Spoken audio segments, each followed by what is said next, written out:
Well, I want to continue with this short series on Jews and Christians, and I covered a certain introduction, and then I spoke about Judaism, and now I want to speak about Christianity, and I think that I may have to go to a second part and maybe even a third part.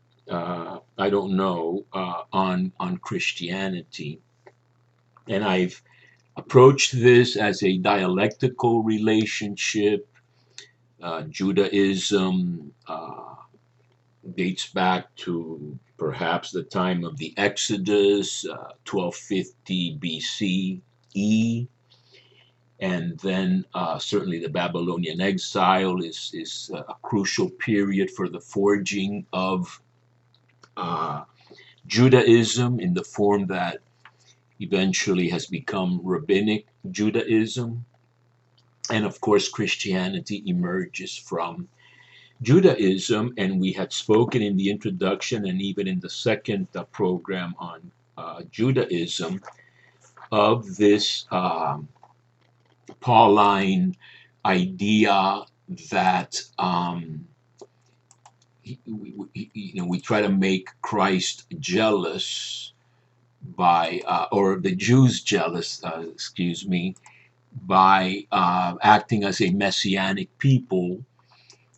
This would be in Romans 11 that we discussed. And I'm trying to find it, so bear with me a second. And Romans 11 would be here.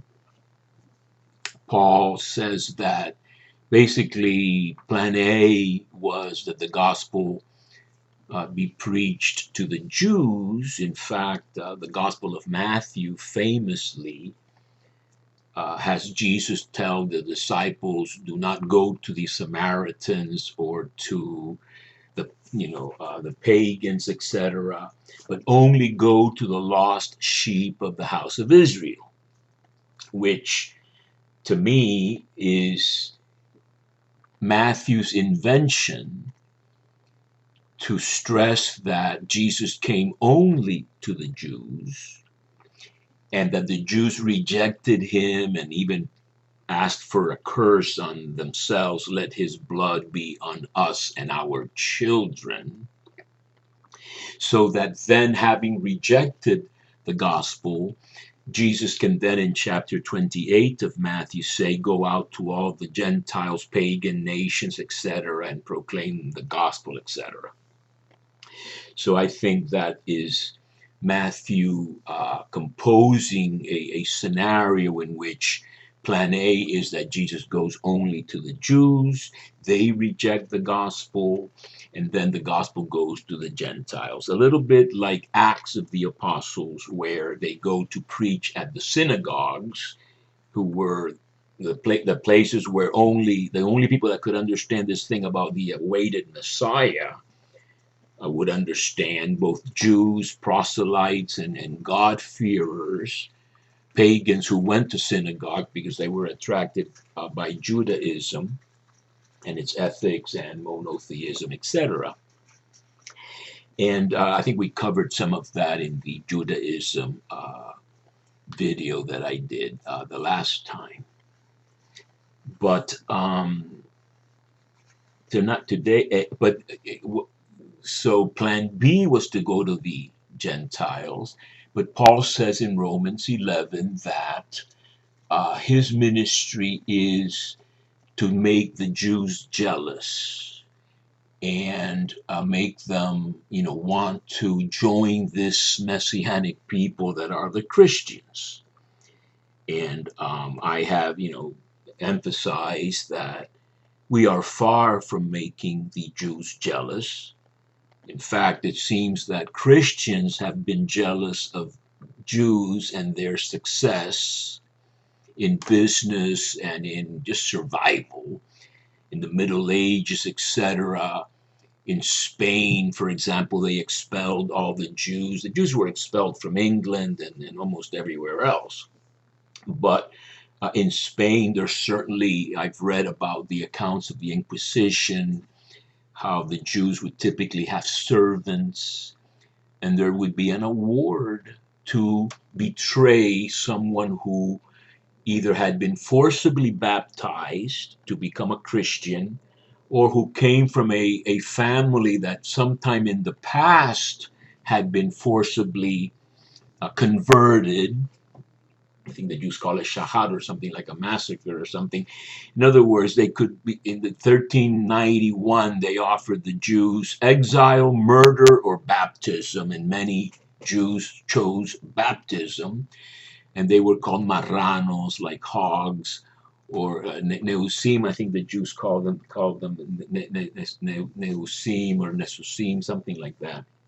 In any case, the Jews were doing well with their Torah and their discipline and their study and their hygiene and all these things and learning. And the Christians were left behind. They were left behind, in all these areas. And I spoke about this last time. I don't want to repeat every single thing I said. So that in fact, this plan of making the Jews jealous hasn't been working out too well in this dialectical relationship. And in fact, in the Gospel of John, I was thinking about it again recently, Jesus himself is made to say, if you will, Father, may, as you and I are one, may they also be one, so that the world may believe that you sent me. The Catholic Church is split in half, and Christians are not united.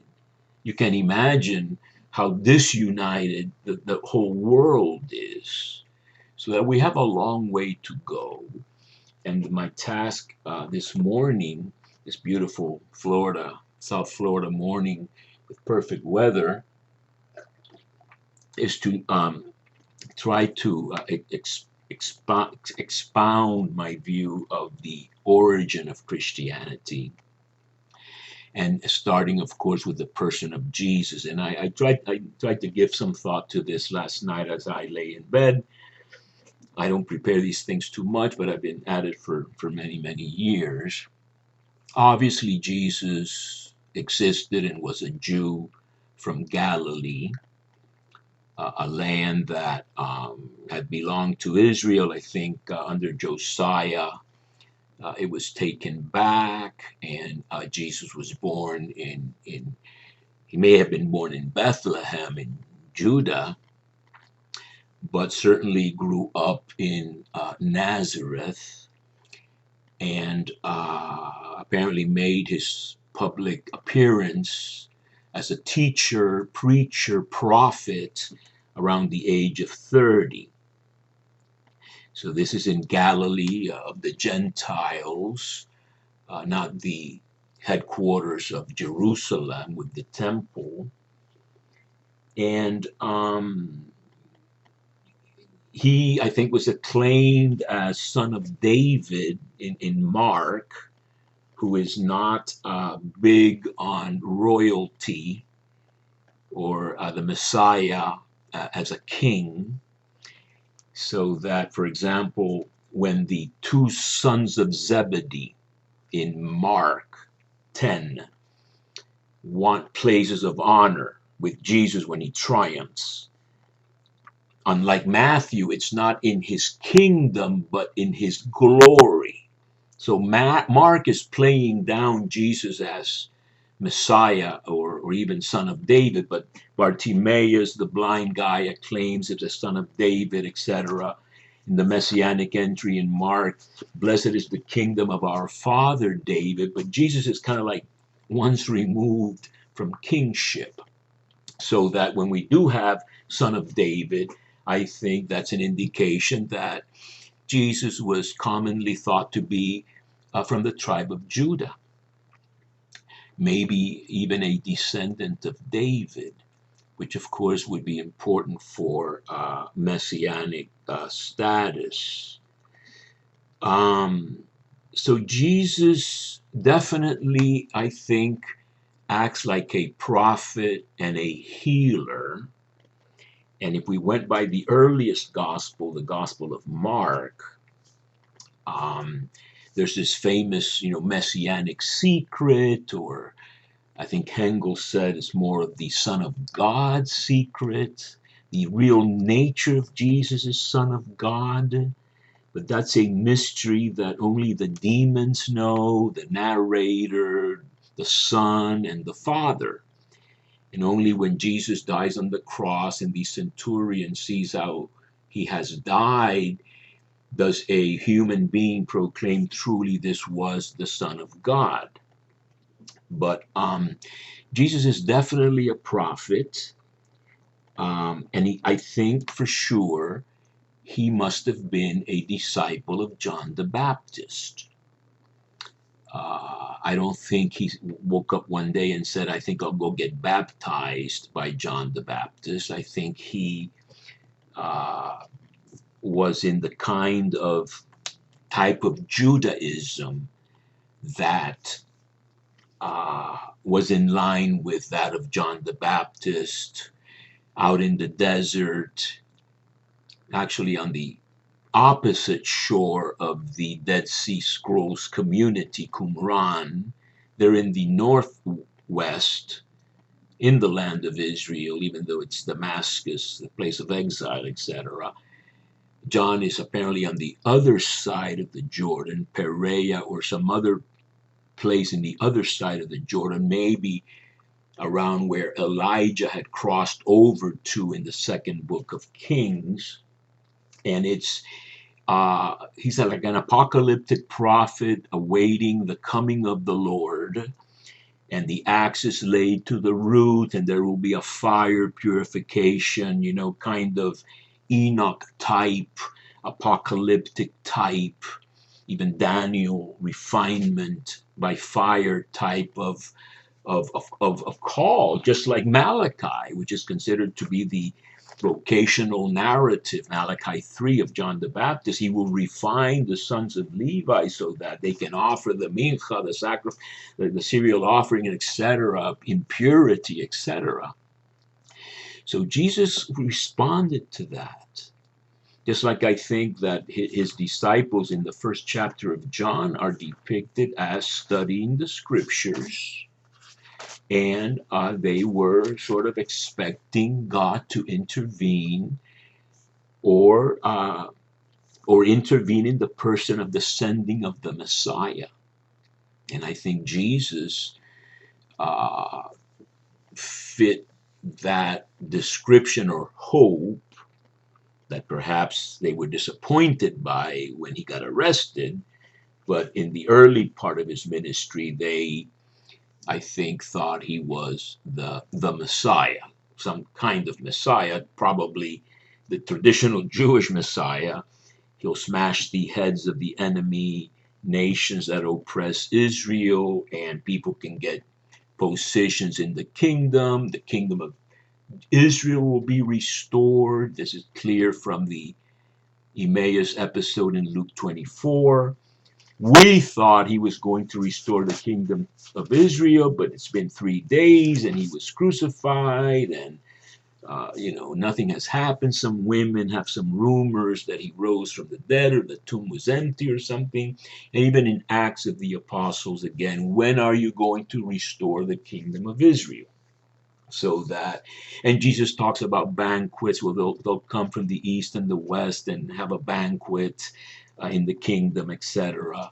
So it all appears as completely Jewish messianic scenarios, but again, in this time of Judaism, epoch of Judaism, there is great diversity. The Sadducees would not have bought into any of this stuff. The Pharisees would have expected the Messiah in a certain kind of way. Jesus may, in fact, be enacting the ingathering of the 12 tribes of Israel, of the reconstitution of the kingdom, united by these 12 disciples or apostles. I'm reading Burton Mack these days, who's tremendously minimalistic, he sees Jesus as like a Stoic philosopher, some other founder of a school, and he was made into a myth and a martyr hero by his followers. And I was thinking a little bit about this. Jesus is within Judaism, and the expectations he arouses, I think, are Jewish expectations.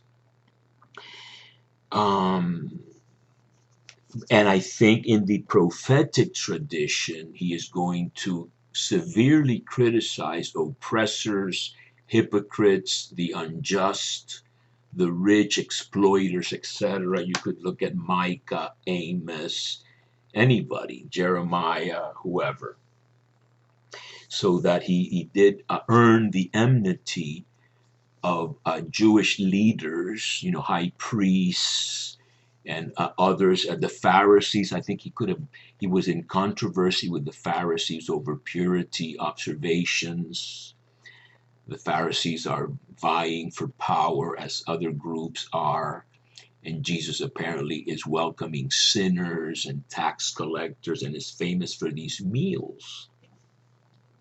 So I don't think it is far from Jesus' imagination to predict or have a premonition that his end will be like that of many prophets, whether in history or by legend, in being persecuted and killed.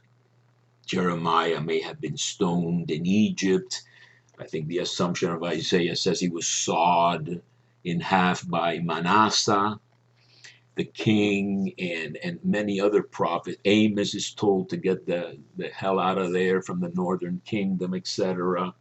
They're persecuted. And the false prophets, the majority of payroll prophets, do very well, but they are enemies of Jeremiah, for example. This Hananiah, I think it is, that Jeremiah curses, etc. Because they say things people want to hear, which Jesus doesn't say that to the powerful, he says it to the poor. And they acclaim him when he enters Jerusalem. I believe that is really the catalyst for Roman interest in whatever Jewish leadership grievances there might have been against Jesus, or there were against Jesus. But he was a prophet and a healer. A lot of the healings seem to be either psychosomatic or psychological. He has an unclean spirit, a mute demon. He's out in the tombs, legion, and hitting himself on the rocks, and he's really crazy, that sort of thing. And Jesus must have had incredible charisma to win over these followers who believed in him, way beyond anything that Burton Mack seems to grasp or want to write about. And even Josephus famously, of course, says that the tribe of Christians still love him to this day, etc. So Jesus,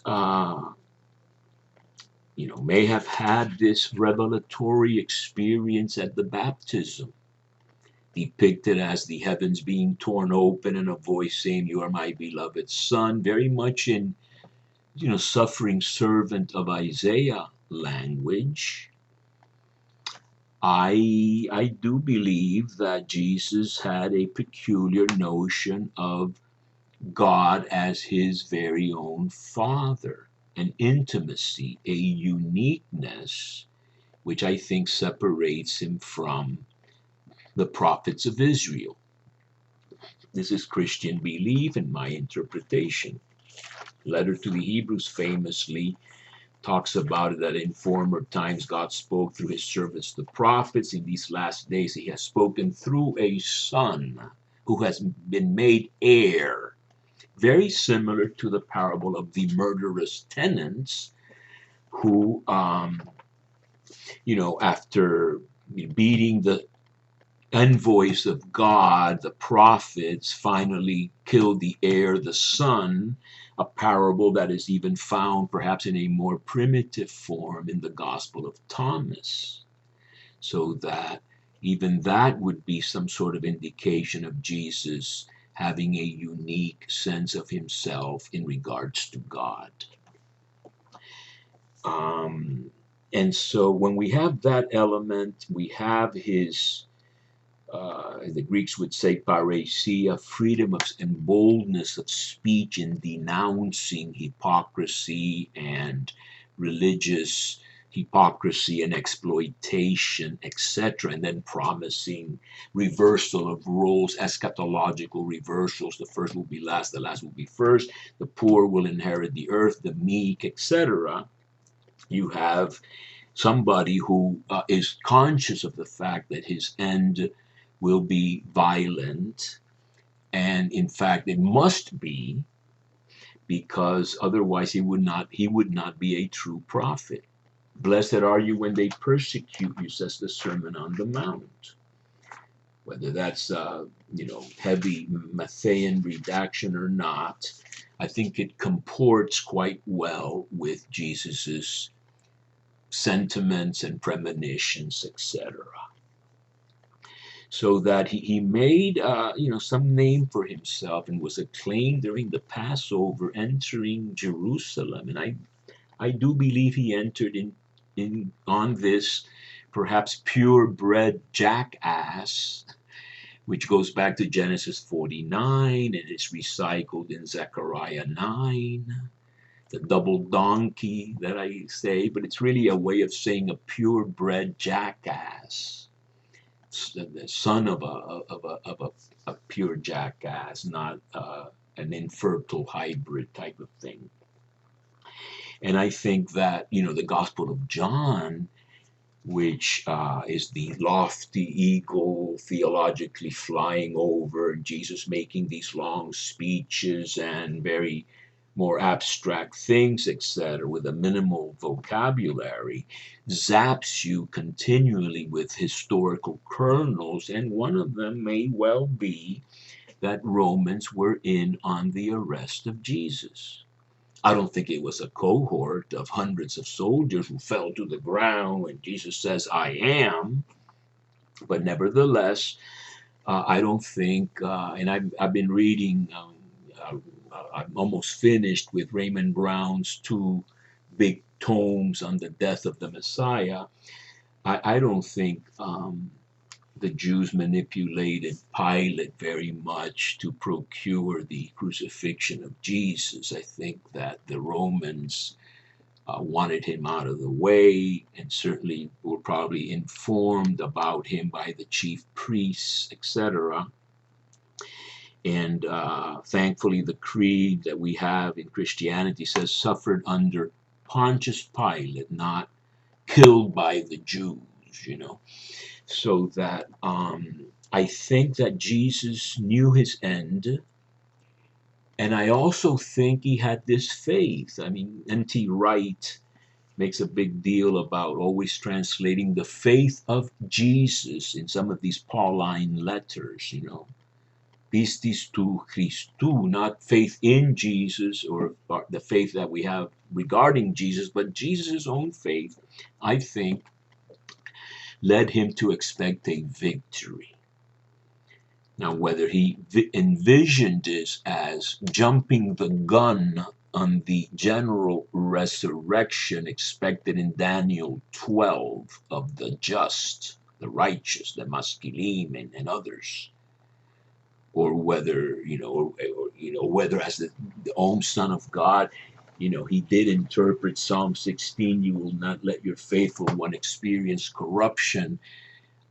That is hard to prove, but that he knew he was going to meet a violent end of persecution and assassination on the one hand, and that he did not believe that would be the end of the story, being aware perhaps of the Maccabees books and being aware of maybe even the book of wisdom, which apparently Matthew quotes, and just Psalm 22, there's a happy ending to suffering by the righteous.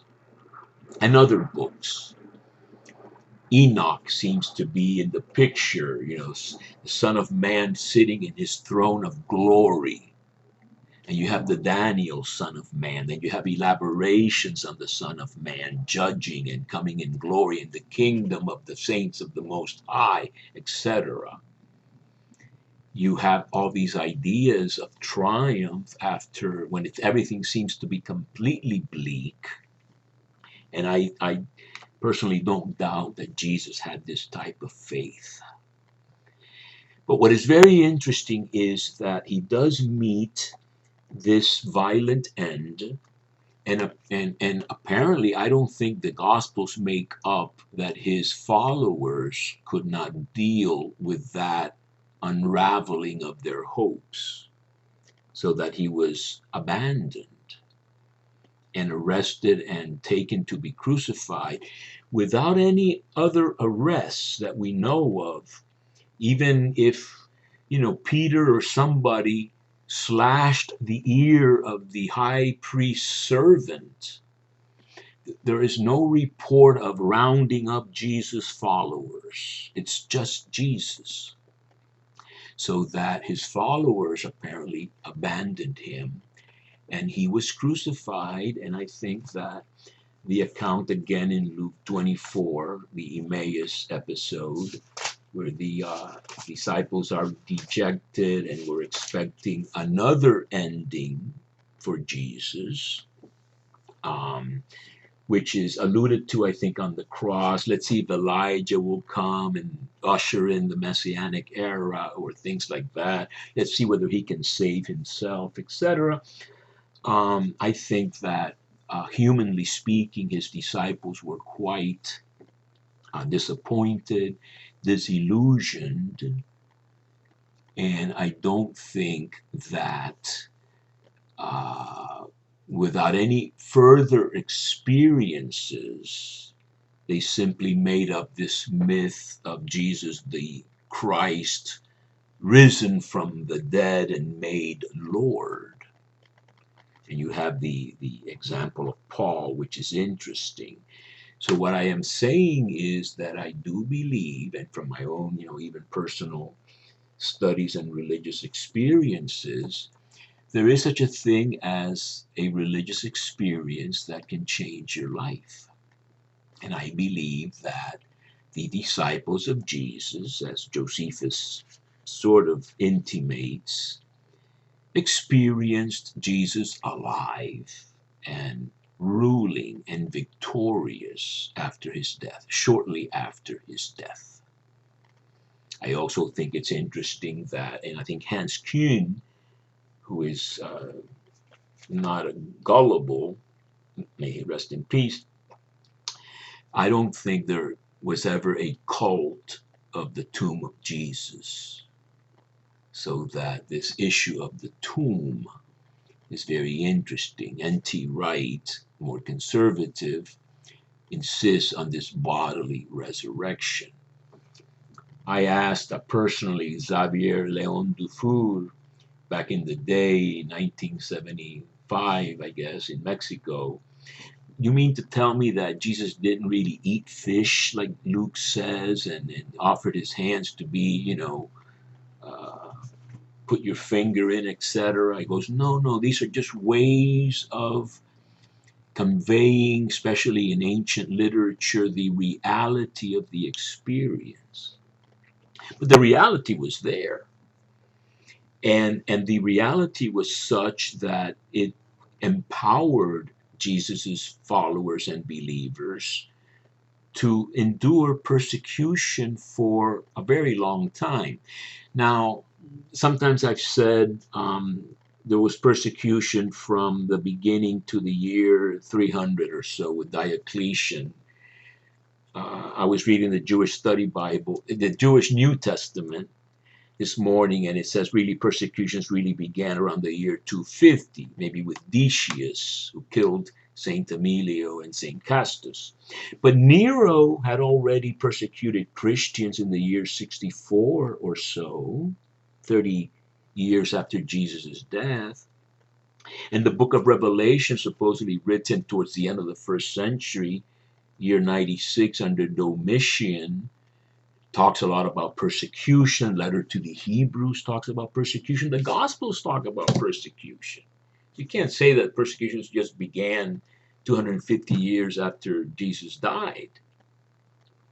The point being that martyrdom, which in Greek means giving witness, is an important and really essential part of the Christian faith. We believe these people who either knew Jesus and preached about him or received the teaching from others and themselves experienced this risen Jesus. And I think Paul, in whatever version you want, if you don't want to go by the three accounts of his experience of conversion, if you will, in Acts, go by his own letter to the Galatians, when he who separated me from my mother's womb and called me by his grace saw fit to reveal in me his son so that I would announce him to the Gentiles. I didn't consult with flesh and blood, etc. Oh, yes, I did confer with Peter 2 weeks. Paul. So he had an experience of Jesus as risen Lord. And it may well be, as E.P. Sanders, a great scholar, I think he died recently, I hope not, but a great scholar of Judaism and of Paul, with a famous book, Paul and Palestinian Judaism, which I believe I've read the whole thing. He says Paul had this tremendous experience of Jesus as Lord and then reasoned back to reinterpret the scriptures to comport with this experience. And the Christians may well have done that too.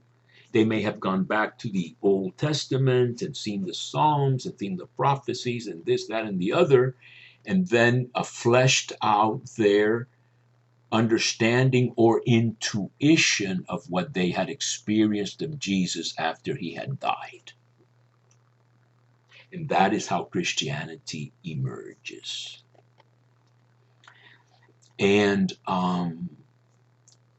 so I do think that it has everything to do with this belief in the resurrection of Jesus, interpreted as confirming that he was the one awaited by Israel. I told you last time about this rabbi that decided Jesus rose from the dead from his studies, but he wasn't the Messiah because nothing has changed. That's a very good point. And that's where you continue with this dialectical relationship. Who makes jealous whom? Do the Christians make the Jews jealous because they are so messianic? Or do the Christians get jealous of the Jews because they thrive in the world with a Torah and a way of life and even a diet that is conducive to life, as the Torah promises. Eitz Hayim, the tree of life. So that the dialectical relationship continues, but Christianity emerges from this experience of Jesus as risen Lord. And he has inspired many to do great things. He's also wrongfully inspired many to do horrible things, just like others, religious leaders or whatever, have been misinterpreted and misused. I have a Cuban media personality blogger, persecuted in Cuba, who and grew up totally under the communist regime, but is a dissident. And she railed against Judeo-Christian morality as being bourgeois and false and all these things, and aristocratic. And I very gently I like her, and I very gently I said, "Do you think Jesus' teachings were aristocratic or hypocritical?" And she then very gently also said, "I said Judeo-Christianity." Well, I mean, Jesus' teachings are nothing but Judeo-Christianity. Maybe people that adhere to Judeo-Christianity don't follow his teachings really. They interpret them and water them down or twist them or whatever. Like some of these gun-toting, lying people that assault the Capitol and things like that.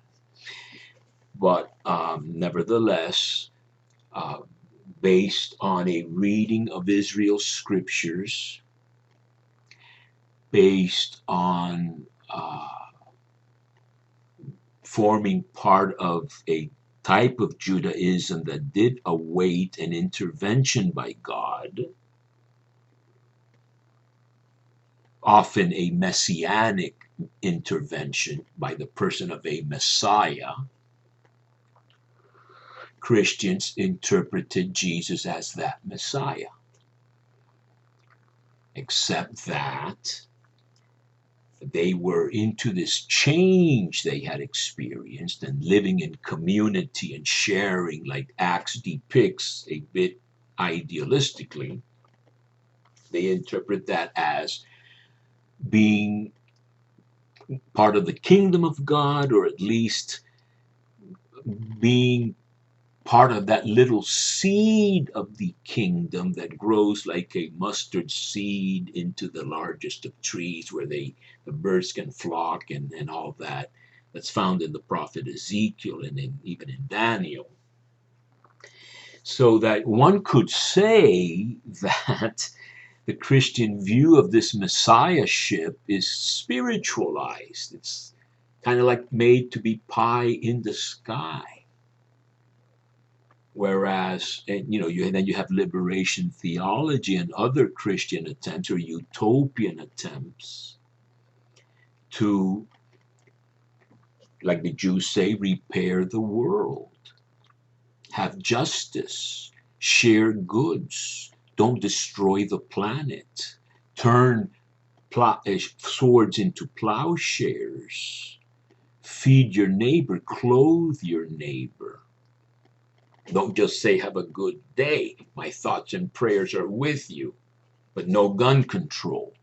All that stuff is a ruination of Christianity and great hypocrisy. They would have crucified Jesus. They would have said he's a communist. But we have this dialectical tension between, what is the effect of Jesus on the world? The Last Judgment, the only description Christians have, this is old stuff, but it's essential to keep it in mind. The only description of the Last Judgment that we have in some detail, and especially the criteria of the Last Judgment, is precisely in Matthew 25, where he says, when the Son of Man, this already would be, I think, the Daniel Son of Man in chapter 7, as elaborated by the kind of stuff in First Enoch. When the Son of Man comes in his glory, accompanied by all his saints, then he shall sit on his throne of glory, and all the nations will be gathered before him. And then the criteria is, I was hungry, you gave me to eat. I was thirsty, you gave me to drink. I was naked, you clothed me. I was in prison, you visited me, etc. So that this is still the Christian challenge. And I think that both Christian unity and certainly any hope that Jews will join a messianic people depends on their being a people that shows clear signs of being messianic and not just little points of light here and there. St. Francis of Assisi, Catherine of Siena, the little flower, Thérèse de Lisieux, etc. So the Jews are a spur to Christians to act messianically, to arouse jealousy instead of the other way around. But nevertheless, I'm convinced that Jesus foresaw a violent end for himself and kept the faith that he would, as an emissary of God, as having been sent by God, as Jeremiah claimed to justify his ministry against the false prophets in the midst of persecution. This, having God's backing, I think he envisioned a triumph of some sort, which we cannot, spell out in detail, but which apparently was clear enough to his followers and disciples after he died by these appearances. And we could again go to 1 Corinthians 15, where Paul gives an official list of those who saw Jesus. No women mentioned, so that rules out Mary Magdalene as probably unfit to give credible testimony in the Jewish culture back then. And then he says more than 500 from above, etc., or above 500. I always like that idea that from above 500 people saw Jesus. I don't think you can justify that with the Greek, but in any case, this is the cornerstone of Christianity, that they experienced the living and victorious and triumphant Jesus in such an intuitive, and they had the intuition that he was now Lord and Messiah, Lord and Christ, says Acts of the Apostles. And you can then interpret how the world will change or do whatever Paul might have done according to E.P. Sanders, and you can then revise all your schema of what the Messiah should have done or could have done or would have done, etc., smashing heads or ruling or whatever. And you say, well, I know he's the Messiah. I know he's God's son. I know he was sent by God. I know he triumphed. I know he's an example of suffering for suffering humanity against all hope, as so many others have been, and other Jews have been and still are, and others. We don't know when God is going to turn all those swords into plowshares. We don't know when madness like Ukraine and people like Putin or Hitler or Stalin or even the Castros or Maduro or any other dictator or liar, when are those going to be? When is the prince of this world going to be defeated? Jesus says he saw Satan fall like lightning from the sky in Luke. Well, that's where the Christian faith comes in. The Jewish faith takes different approaches. And I think that I've gone long enough today, and I think then with a third session, so I don't have that much material perhaps in this particular topic right now anyway, we can maybe wrap it up with some sort of concluding remarks or some other thoughts that may hopefully occur to me, God willing.